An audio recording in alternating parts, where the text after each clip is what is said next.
परम पूज्य विचारों को हमारे समक्ष प्रस्तुत करने की कोशिश करेंगे ताकि हमारे बच्चे जो हैं उनके विचारों से लाभान्वित हो सके, हमें उनका आशीर्वचन प्राप्त हो सके। आदरणीय त्रिपाठी सर, बच्चे जोरदार ताली बजाएंगे।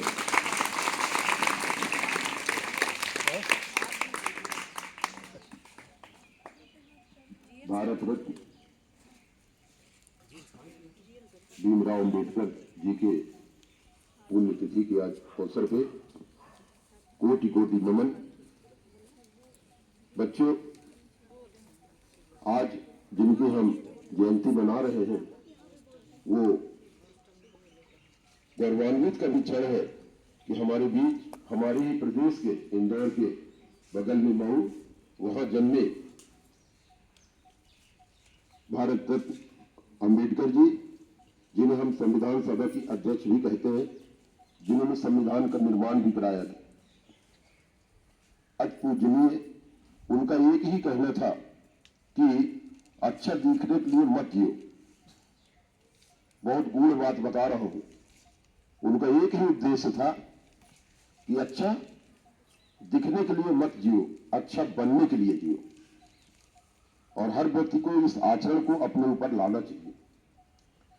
जैसे अभी हरिराम जी बोल रहे थे कि आज छुट्टी के दिन भी हमारे जिले में न जाने कितने विद्यालय हैं, लेकिन कहीं पे कोई कार्यक्रम नहीं कर रहा है, लेकिन प्राचार्य मैडम की तत्परता, उनकी ऊर्जा का ये परिणाम है कि आज हम यहाँ एकत्रित होकर, क्यों न हो, जब हम शिक्षक इस कार्य को नहीं करेंगे तो हमारी आने वाले बच्चे हमारे देश के इन महान व्यक्तित्वों को कैसे जानेंगे। तो आज यहाँ हम लोग ऐसे नहीं बैठे हैं, एक बहुत ही ऐसा क्षण है जहां हम अपने देश के उन व्यक्तित्वों को जाने और उनके बारे में जानने का प्रयास करें जिनके बनाए गए आदर्श मार्गों पर हम चल रहे हैं। आज 14 अप्रैल भीमराव अंबेडकर जी की जयंती, सब लोग बढ़िया छुट्टी मना लेते, चलो आज छुट्टी मिल गया। थोड़ा सा दुख भी हो रहा है, हमारे यहाँ के भी कई लोग आज शिक्षक ही उपस्थित नहीं हो पाए हैं।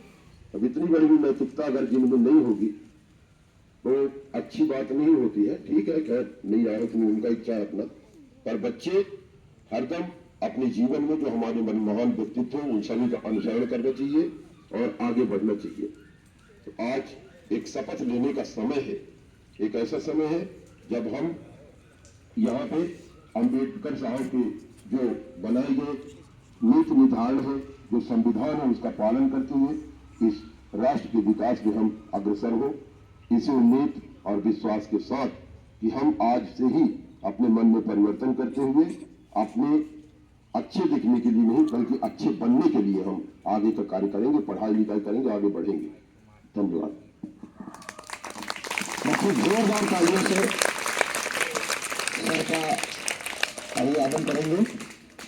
धन्यवाद सर, आपने हमारे बच्चों को, हम लोगों को बाबा साहब के बताए गए बहुमूल्य बातों को हमारे सामने प्रस्तुत किया, जिससे हम जरूर अपने जीवन में आत्मसात करने का प्रयास करेंगे।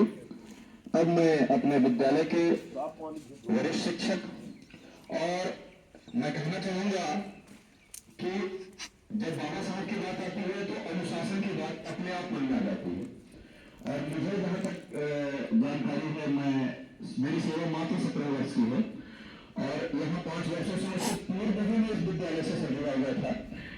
और मैं जहाँ तक जीएल सर को अपने सर्विस के प्रारंभिक समय से देख रहा हूँ, शायद अनुशासित शिक्षक का अगर कोई पर्याय कहीं पे भी सर अगर होगा तो सबसे पहले जीएल सर का नाम आएगा। तो मैं आदरणीय जीएल सर को आज का आमंत्रित करना चाहता हूँ कि आज इस पुण्य दिवस पर, बाबा साहब के जन्म दिवस पर आप मंच पर आए और बच्चों को हमारे जो है 2 शब्द आशीर्वचन कहें। आदरणीय जीएल सर, बच्चे जोरदार ताली बजाएंगे जीएल सर के लिए।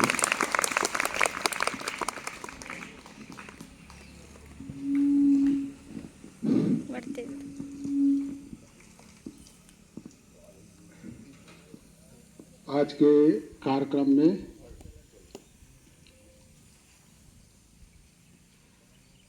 राष्ट्र निर्माता अंबेडकर जी,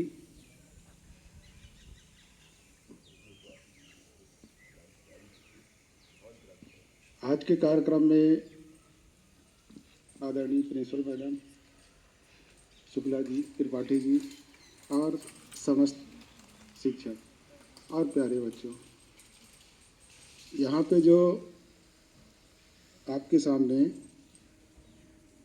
तस्वीर लगी है ना, तो तस्वीर में देख रहे हो ना, कोट टाई और बाहर भी कई ऐसे प्रतिमाएं लगी होगी जिनके हाथ में एक किताब होती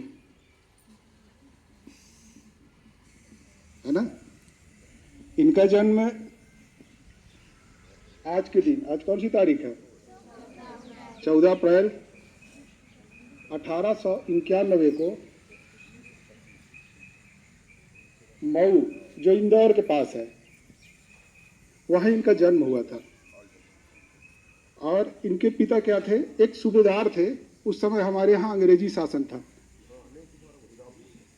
तो वो उनके पिताजी मऊ में क्या करते थे, एक सूबेदार के पद पर पदस्थ थे। वही इनका क्या हुआ, जन्म हुआ। इनका वास्तविक जगह महाराष्ट्र के एक रत्नागिरी है, वहाँ थे।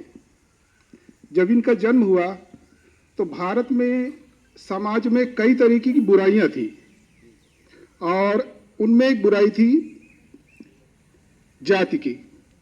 और उन जातियों में कुछ ऐसी जाति थी जिन्हें छूना मना था, और उन्हीं जातियों में से एक अंबेडकर साहब थे। अब आप कल्पना करो कि एक छोटा सा लड़का जिसको छूना